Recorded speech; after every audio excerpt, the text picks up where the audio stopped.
Paperback Writer was recorded during the Revolver sessions in April 1966.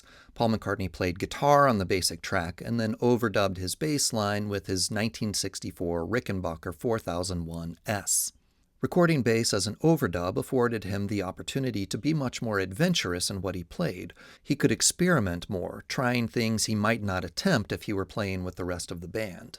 The Beatles were always experimenting and looking for ways to improve their sound.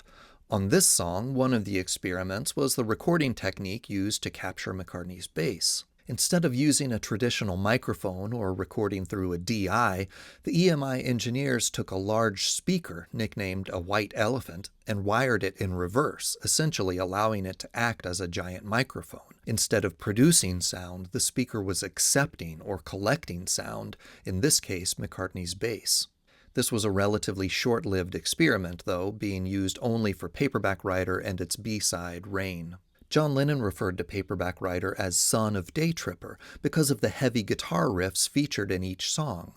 Those iconic riffs function a little differently in the two songs, though. In Day Tripper, it dominates the song. It's the first thing we hear, and then it continues right through the verse. They don't stop playing it. It keeps going once the vocals come in. In Paperback Writer, we only hear the guitar riff in the breaks between the a cappella chorus and the verse. Once the verse begins, the guitar riff disappears. But it's kind of interesting to think about Paperback Writer from that perspective, as a kind of descendant of Day Tripper. So let's look at a few more ways Paperback Writer is similar to or different from Day Tripper. In the verses, the two songs utilize a similar harmonic scheme. Both songs begin on the 1 chord, built on the first note in the scale, then move to the 4 chord, built on the 4th note in the scale, then move back to 1. Day Tripper is in the key of E, so E is the 1 chord, and A is the 4 chord. Then it moves back to E. Paperback Writer is in the key of G, so G is the 1 chord, C is the 4 chord, and then it moves back to the 1 chord, G. And we hear a similar harmonic rhythm in the two songs. In both songs, the 1 chord lasts significantly longer than the 4 chord before it returns to 1. In Day Tripper, we hear 4 bars of 1, then 2 bars of 4, and 2 bars of 1. Paperback Writer doubles the length of the 1 chord at the beginning, so we get 8 bars of 1 before 2 bars of 4 and 2 more bars of 1.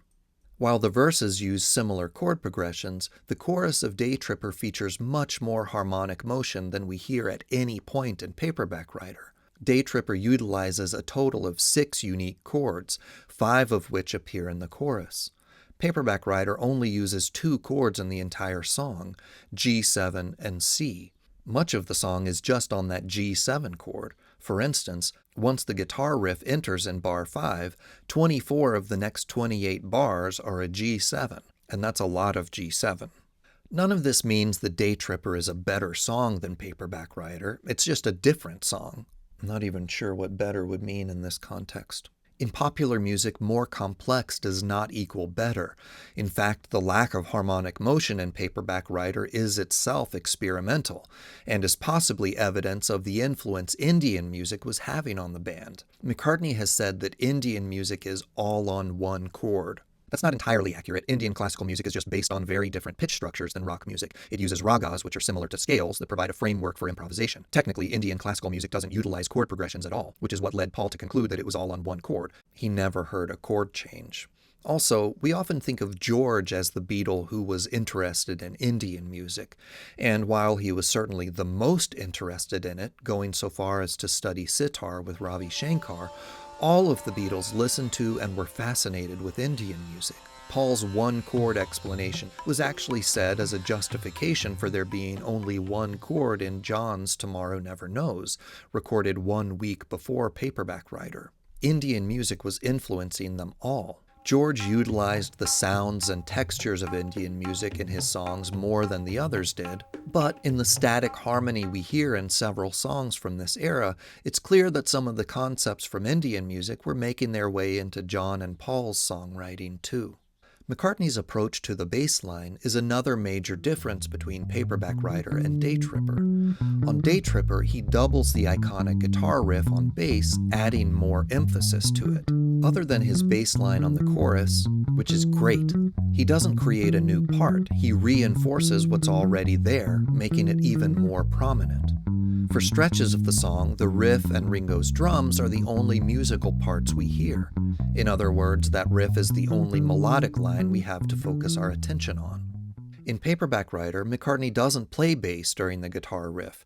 We hear the guitar play the riff by itself. When the bass comes in at the beginning of the verse, the guitar switches to an accompaniment pattern, and McCartney plays a bass line that is entirely independent of the guitar part. He definitely could have played the Paperback Writer guitar riff on bass, doubling it the same way he did on Day Tripper.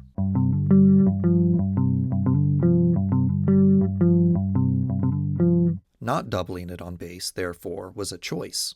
So, while we hear the guitar riff by itself at 3 different points in the song, when the bass comes in, it's acting as counterpoint rather than reinforcement. It creates a new musical layer instead of doubling an existing layer. It's always interesting to analyze McCartney's bass parts, not just to transcribe them or learn to play them, but to look at how they are constructed. In Paperback Writer, the first thing to note about Paul's bass line is that in almost every measure, he plays the root of the chord for the first 2 to 2.5 beats. In this way, the bass part becomes very drony, perhaps another nod to the band's interest in Indian music. So, while the bass line has a lot of motion, it's mostly confined to the second half of each measure.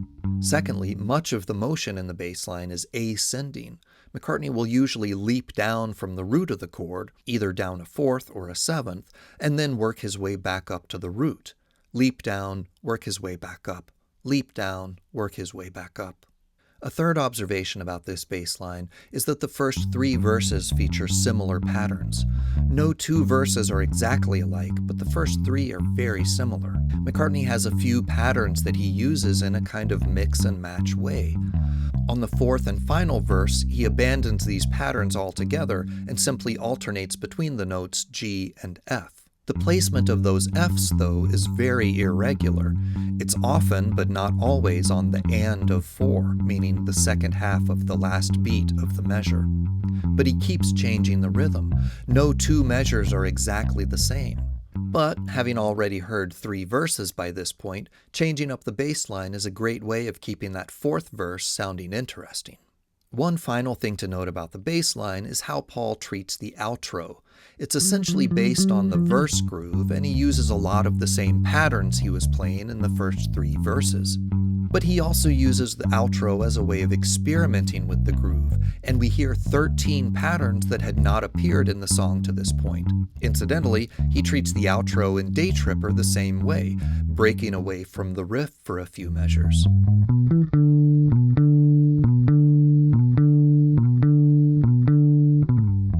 This approach to the outro might have come from listening to Stax and Motown records. Duck Dunn, the Stax bassist, said that the outro is often where the coolest stuff happened in records, because the band had made it through a solid take of the song and could relax and have a little fun.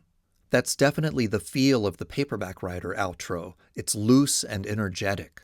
In Paperback Writer, we hear McCartney pushing the boundaries of the role of bass in the Beatles' music, and we also hear the influence Indian music was having on the band. The differences between Day Tripper and Paperback Writer probably outweigh the similarities, but it's interesting to think of how they're related and what led Lennon to call Paperback Writer son of Day Tripper. Paperback Writer shows the band continuing to experiment in the studio, something that would become a full-time pursuit in the final weeks of 1966 as they commenced recording sessions for what would become Sgt. Pepper. There's a whole lot more Beatles and McCartney bass content on my YouTube channel. Like, subscribe, thanks!